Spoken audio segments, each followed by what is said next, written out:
everybody. It's Vern. How's it going? I hope well.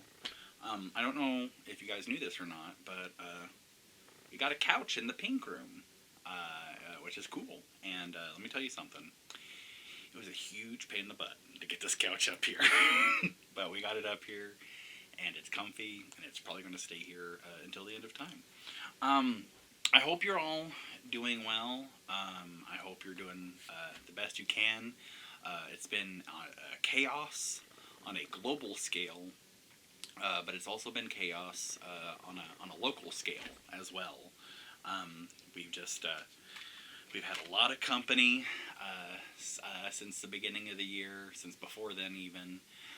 We had some plumbing issues, some water line issues. The dog's been sick and vomiting. Schedules are getting wrote up and thrown out, and it's been chaos. And y'all, I have not been handling it well. But let's not talk about that. Let's talk about David Lynch. Last month, we lost David Lynch. He passed on to the next phase of his journey, and it makes me sad, obviously, that there'll be no more David Lynch stuff, new David Lynch stuff in this world, but also, like, I don't know, it's way cool that he's got such an incredible body of work that he lives on through. And I've been revisiting some of his stuff, as is everyone else, and if you don't mind, I thought I'd just talk a little bit about David Lynch. My folks might have rented The Elephant Man when I was younger. I can't remember.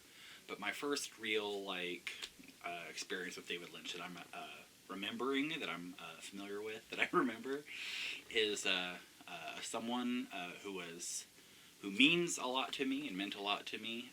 They asked me if I've ever seen Blue Velvet, and I've never seen Blue Velvet. And I watched it with them, and whenever Blue Velvet was over, they asked me what I thought. And this was still kind of like, I was still kind of learning about movies, and, I was still kind of working my way through those, 100 movies you've got to see before you die kind of thing. So I was familiar with David Lynch, but I was still kind of a baby in terms of art and in terms of cinema. But my dear friend who I watched Blue Velvet with, they asked me what I thought about it, and I can't remember exactly what I said.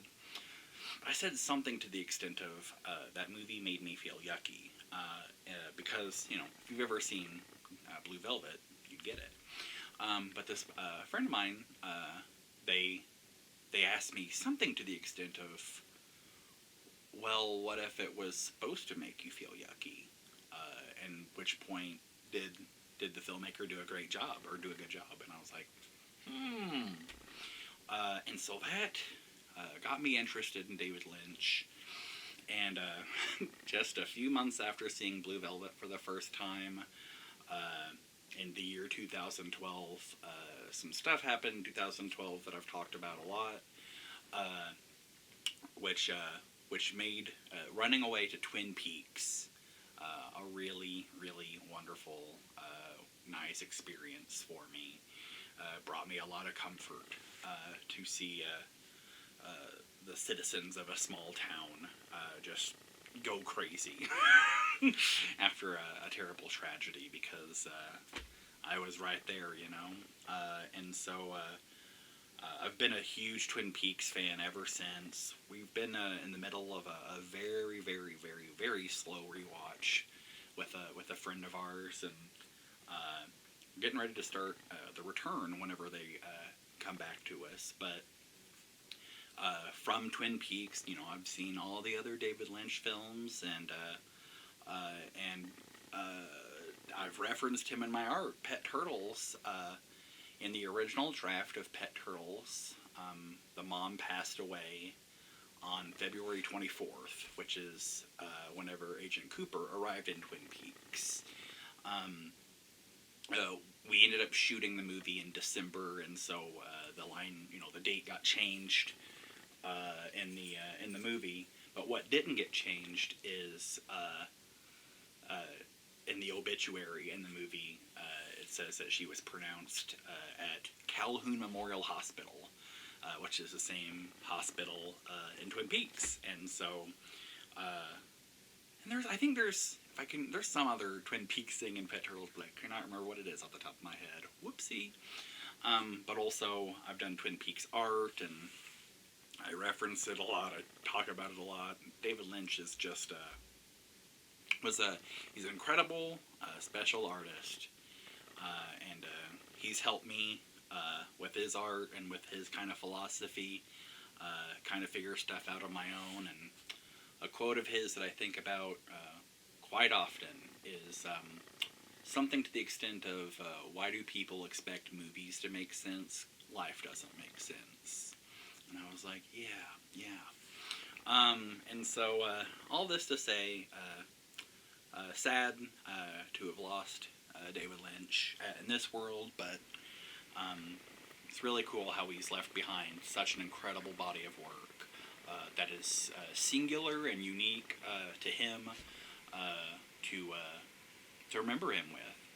So I on Letterboxd.com last year, my most watched director was David Lynch, and my most watched actor was Kyle MacLachlan. And before the news broke, I was kind of considering watching some more David Lynch stuff I hadn't seen in a while, and then the news broke, and it's set it in stone that I'll be rewatching some David Lynch stuff, and I'm very excited about that.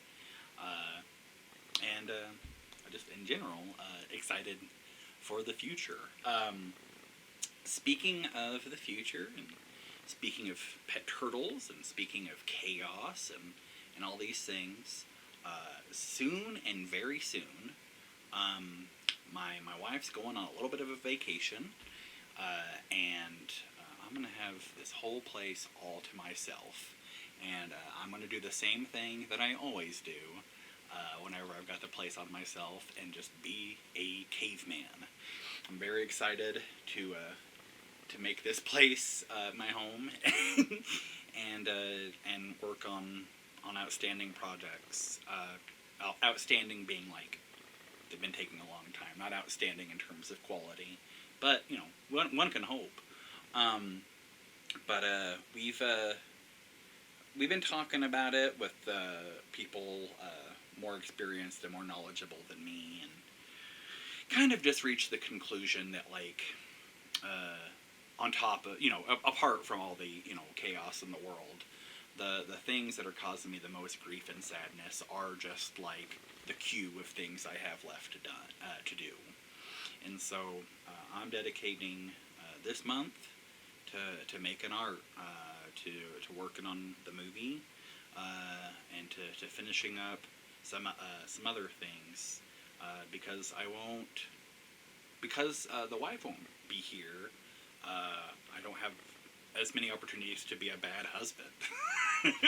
I can